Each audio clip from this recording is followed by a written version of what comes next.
mingi toko sunga fachi bomoni longule bitumbo to bundi ya kokata kabila mutu na moi makasi toki sonité bichette kia makibe bimi moto akangi ai ojui au sala 18 au sala na mboka. Pareil pour 2023, vous n'avez pas répondu. Est-ce que vous vous préparez pour 2023? Est-ce qu'il y aura des élections en 2023? Info 243, la référence de l'actualité. Ensemble pour la République du parti cher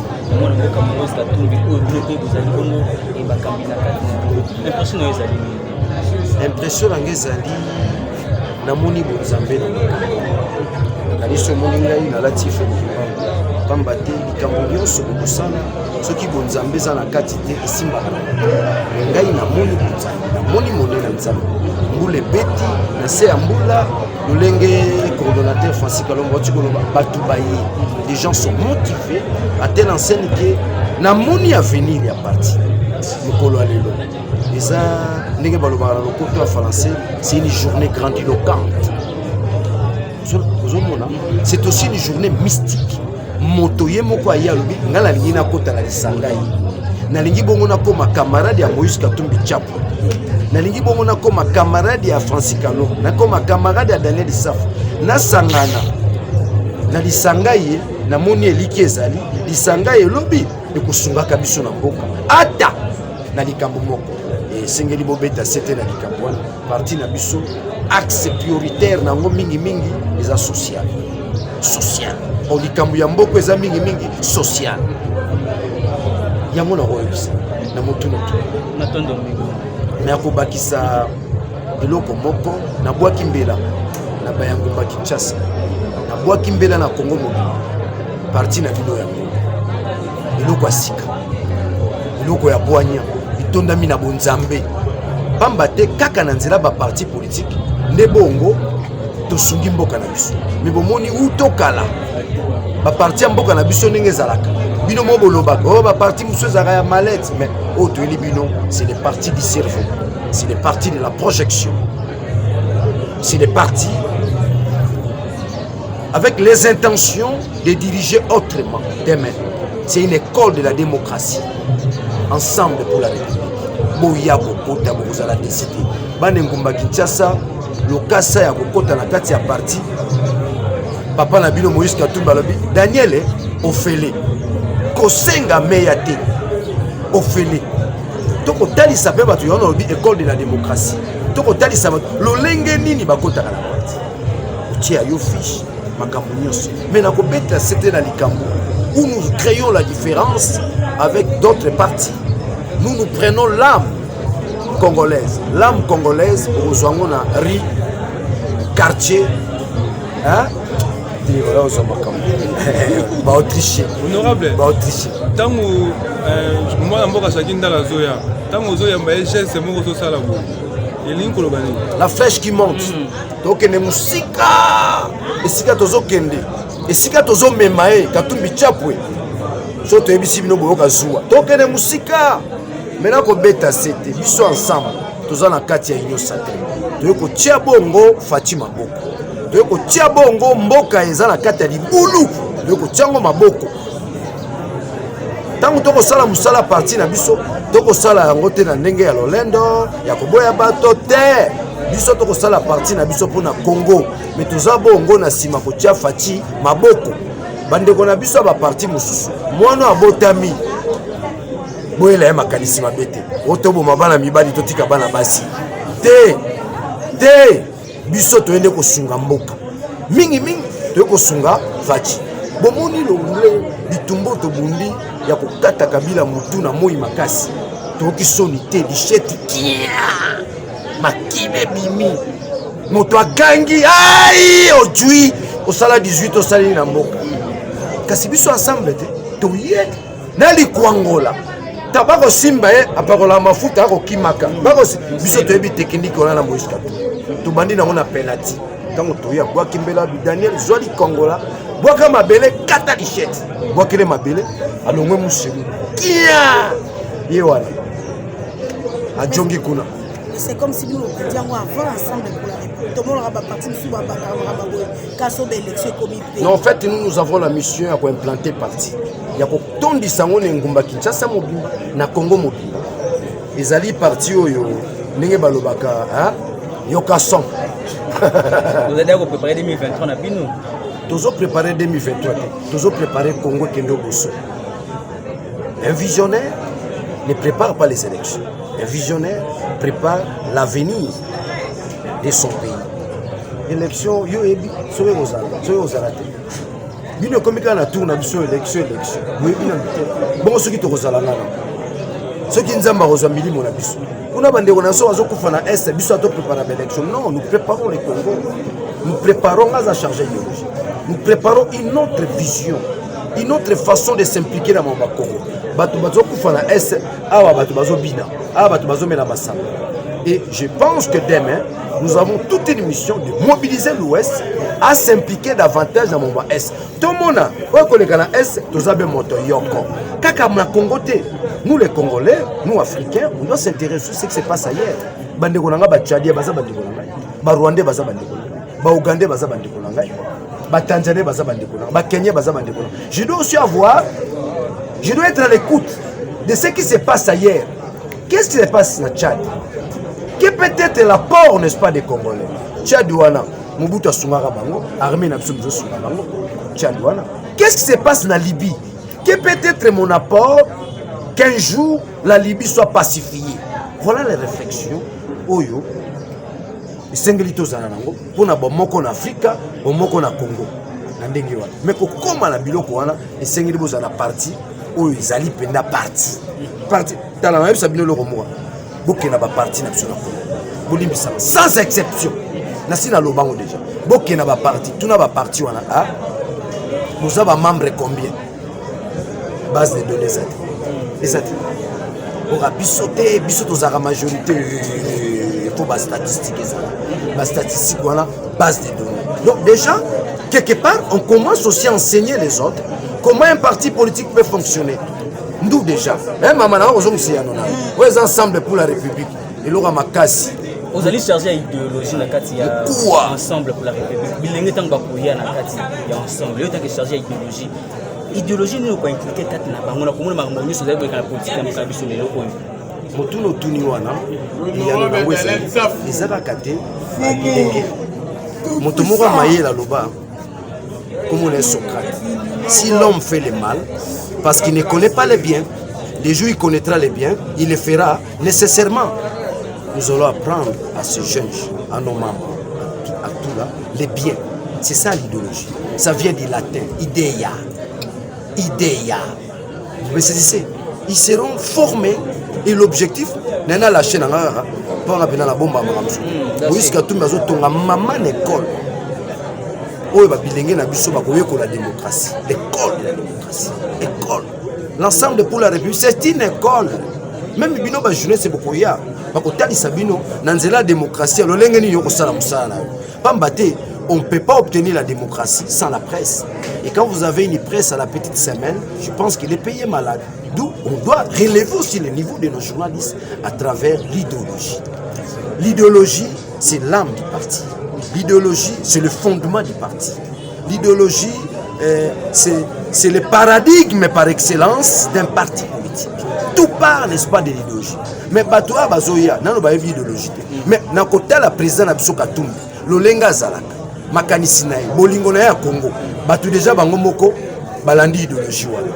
Idéologie na Yamutu. Yamutu Robeta, c'était la partie Nabso. Ezaleli. Ezaleli Yayo, et Kobenda Batou na parti.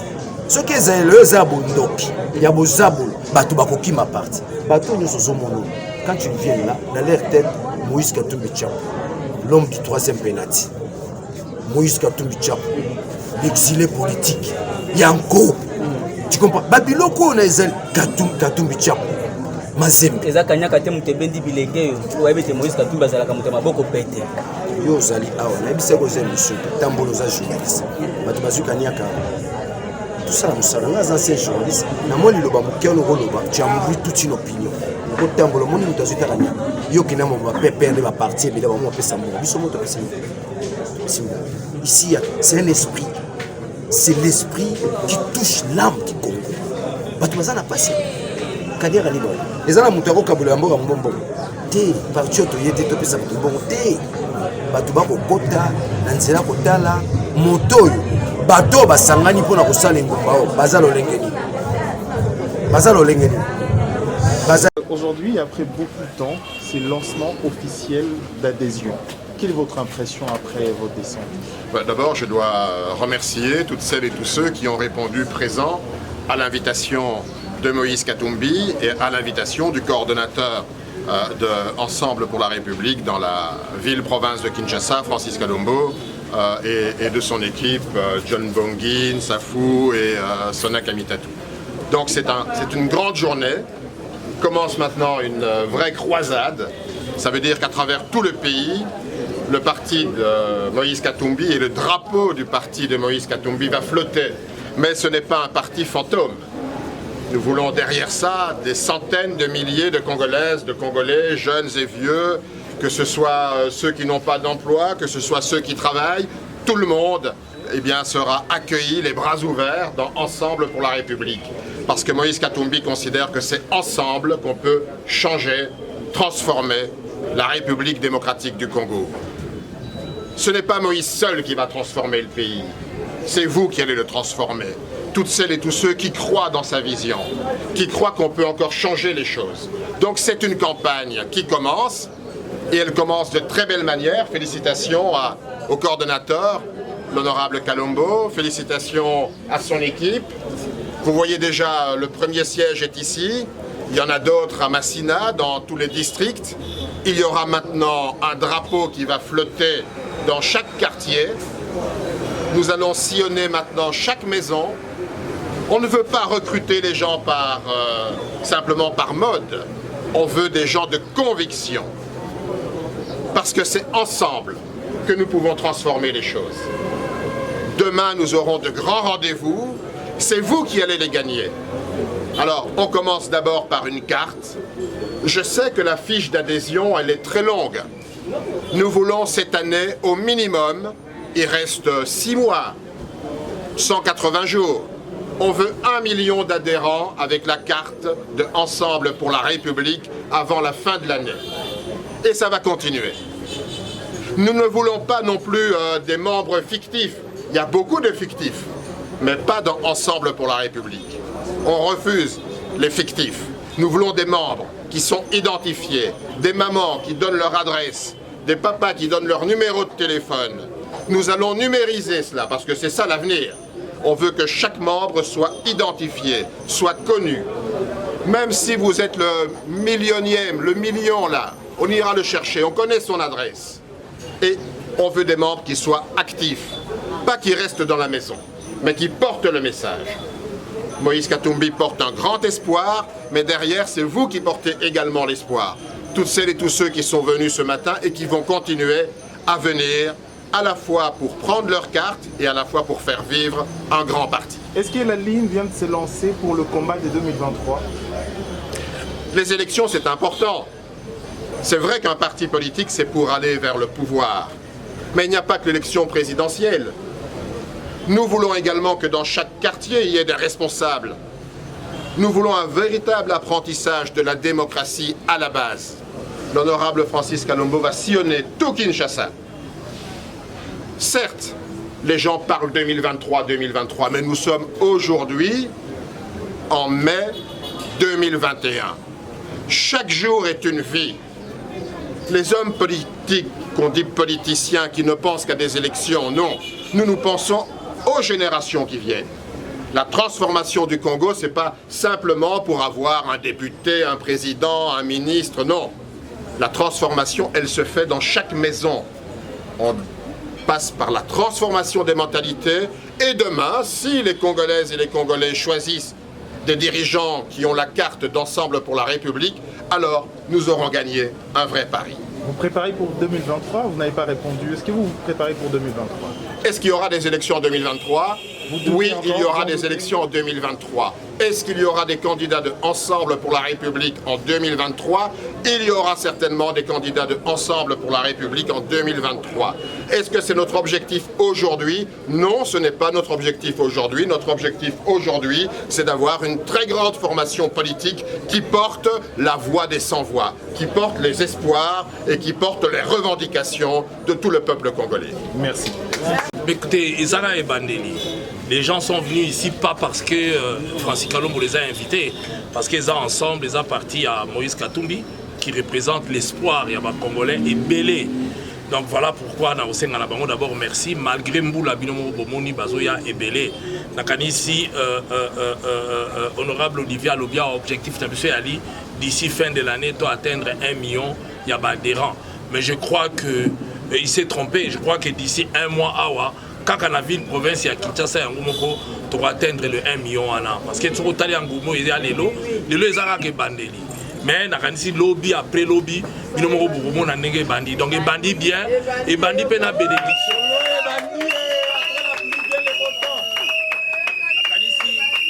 Donc, Raphaël, tu allais depuis 7 h du matin, Yomoko Yaki Omonike, depuis 7 h 30, Bassi Babane Goyana, c'est en boula.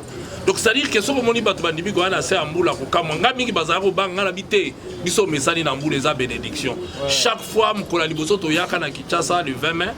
En tout cas mboule betaki et Olivier a présent pour témoigner. Donc bamboka nyoso to kitaka avant to comme mboule betaka. Donc eza bénédiction, d'ailleurs c'est que eza bénédiction la preuve talaka après mboula yo moko boni ndenge zozala. To zaka les bandeli mais journal lelo pour na biso na euro to za 11h29 hein. Ils ont déjà réussi à comprendre, puisque ce le nombre de bateaux qui ont adhéré, ils ont déjà une très très bonne chose. Mais ça n'est pas le problème, honorable Olivier Aouti Koloba. Le plus grand problème, c'est le message, c'est la volonté à changer Mboka. Nous devons importer Bissot.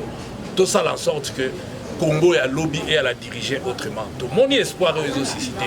Espoir au Moïse Katumbi, au Balakisi, au Eza témoignage.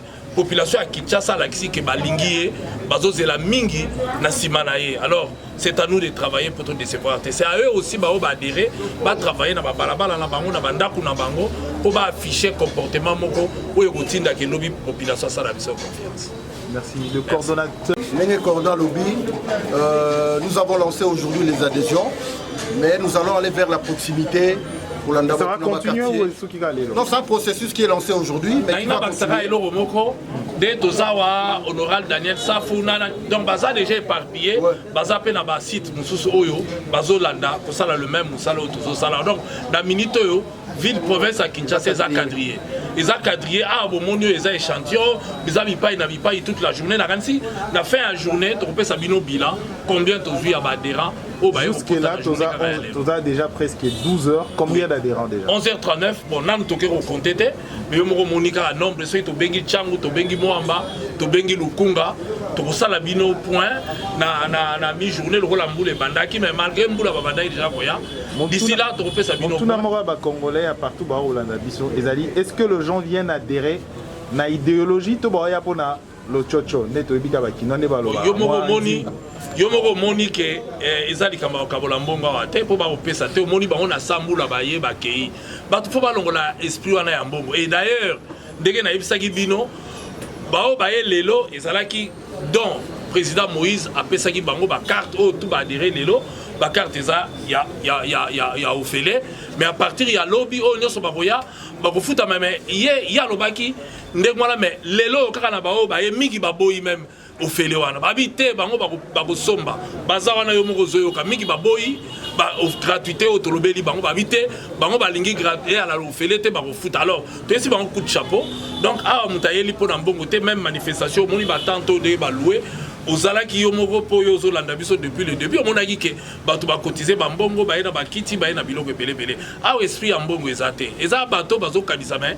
na kanti bato ba mona Moïse denga gérant azo susciter espoir ya omoni bato bazoya parce que bayebi ke na sima na ye na parti na ye bazoya pour Congo échanger moko na simanda pour na ye akwa ko trouver solution a trouver pe kimia Congo ko changer to so bundela ndepo na Congo. Coordonnateur adjoint, est-ce que na profil ya bato bazoya awa yo moni ozala équipe na kati, est-ce qu'il y a visage moko franc, il y a changement, il y a bateau il y a un changement? Non, mais ce que Tali Batou Bazoya, Isa Batou Bazoya, comme l'a dit le ministre Olivier, Batou Bazoya a des revendications. Bazoya pour adhérer parce qu'ils estiment que c'est une machine politique qui peut porter leurs revendications au sommet de l'État.